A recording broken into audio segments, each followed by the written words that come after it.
Hi there, everyone, and welcome to The Daily Gardener. And thank you so much for listening. I'm your host, Jennifer Ebling. It's January 11th. Today, we celebrate the founder of the influential Curtis Botanical Magazine, and we'll also learn about the traditional start of the agricultural year. It happens today. We'll hear about a beautiful plant called Winter Sweet from one of my favorite gardeners. And we grow that garden library today with a book about home through the eyes of a passionate plantsman. And then we'll wrap things up with a fun story about a young botanist and a disciple of Carl Linnaeus. But first, I'd like to take a second to tell you about the Daily Gardener Friday newsletter. Every Friday, I send out the Daily Gardener newsletter, and it shows up as an email in your inbox. The newsletter is something I put together every week, and it has some very lovely content that I put together just for you. I'd like to start out the newsletter with some personal photos and updates, a little bit about what's going on around here in my own home and garden, with the hope that it inspires you and gets you thinking about your own space and garden in new and exciting ways. Then, I like to include some garden to-dos and creative resources, as well as little reminders for the month. And I'm a shopper, so I love sharing deals that I find with listeners of the show. And if you're a fan of the show, you'll also notice some favorite aspects from the podcast to help you get through the weekend. You'll see a little botanical history, some botanical poetry, of course, and a lovely list of all the featured books from the Grow That Garden library for the week. So handy. And I like to say, if you enjoy the podcast, you're going to love the newsletter. So head on over to thedailygardener.org and sign up for the free Friday newsletter today. It's time for today's curated news. Today's article was written by Lindsay Campbell over on the website Modern Farmer, and the title caught my eye. It's perfect for January, and it's called New Year's Resolutions for the Regenerative Grower.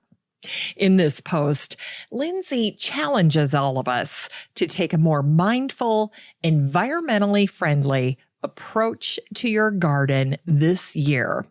You know, I'm on social media quite a bit, and I see gardeners sometimes shaming each other for the choices and decisions that they're making in their garden. But I'm a huge believer in the fact that when people know better, they do better.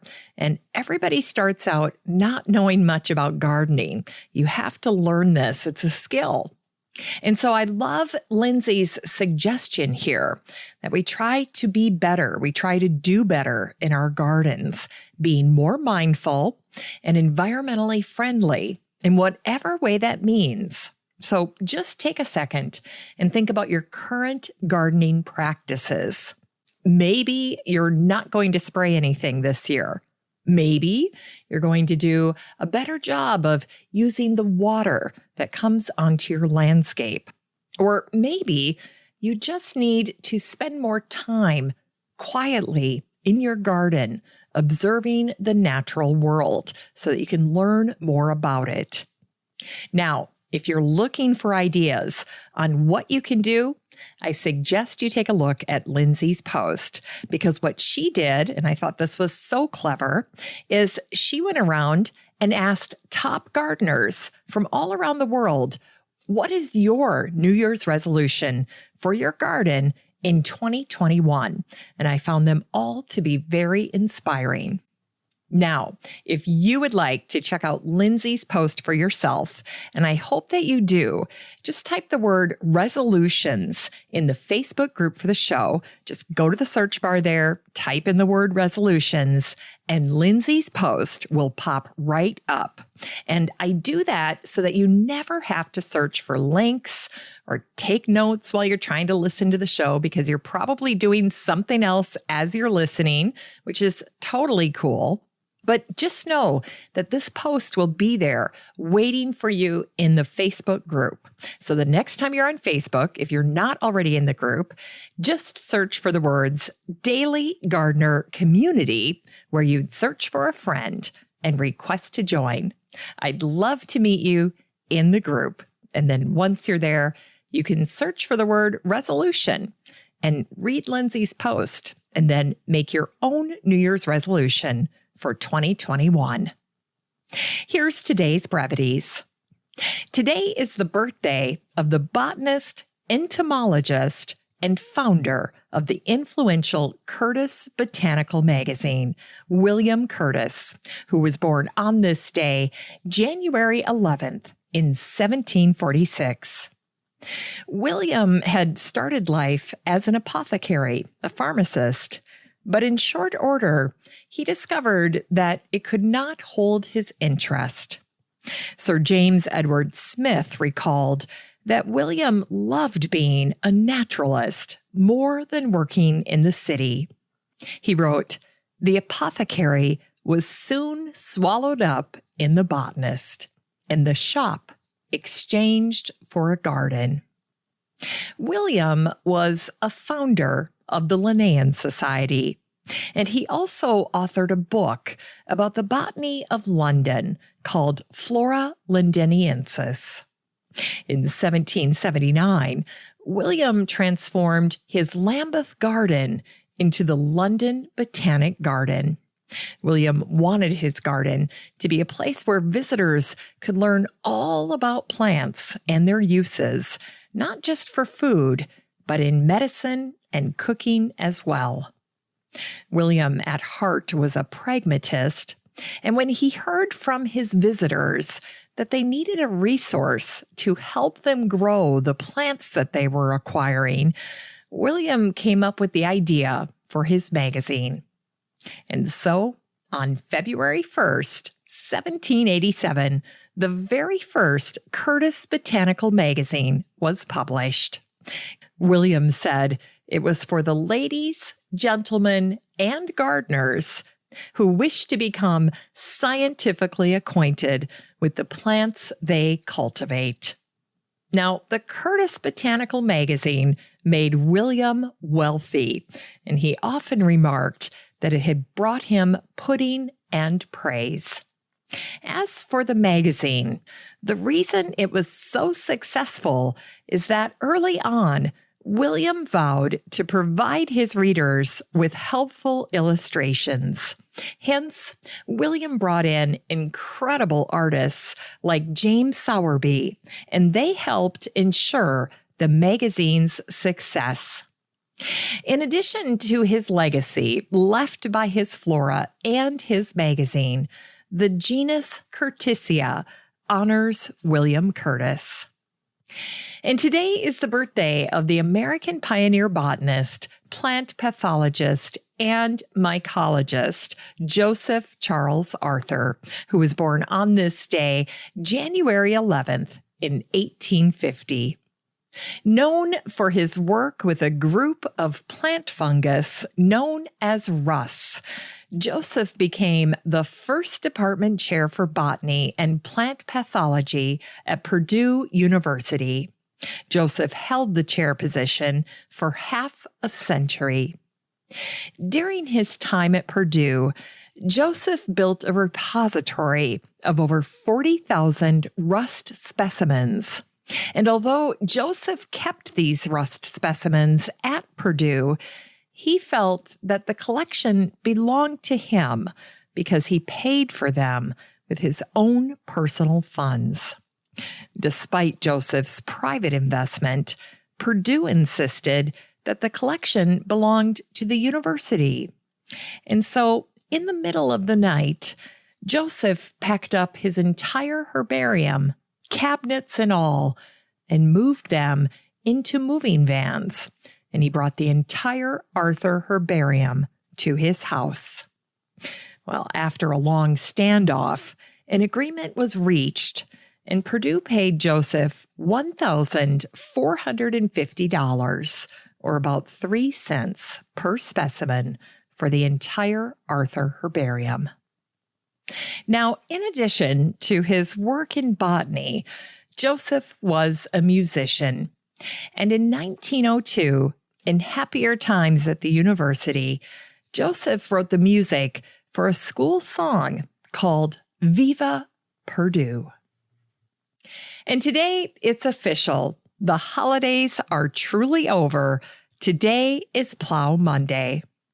Plough Monday is regarded as the traditional start of the agricultural year and the official end to the holiday season. Plough Monday is always the first Monday after the 12th night of Christmas. And historically, it represented the day that men officially got back to work. Plough Monday has agricultural etymology. It was the day that farmers returned to the fields after taking a break over the Christmas season. And on Plough Monday, farmers would bring their plows to church so that they could be blessed. In Unearthed Words, today's words are from one of my favorite gardeners and garden writers, Rosemary Veary. It's an excerpt from her chapter on January from her book called A Country Woman's Year. She wrote, "One day, 27 years ago, long before I became an enthusiastic gardener, my husband came home with a bush of wintersweet given to him by an old lady from her garden. The woman said it would not flower for 7 years, and then forever after would do so generously. She was right. I always appreciate its wonderful scent and bring small sprigs indoors on Christmas Day and all through January. Slowly, it has been growing over one of our drawing room windows, which is now completely covered. The decision has been made. It must be pruned down to windowsill level. So I have been cutting long, luxurious branches covered in buds and open flowers, and we have reveled in the fragrance of the rather sinister, waxy yellow and red flowers. Will it flower next year after such drastic pruning? Only time will tell. And I hope that the kind old lady, now dead, will intercede for us and it.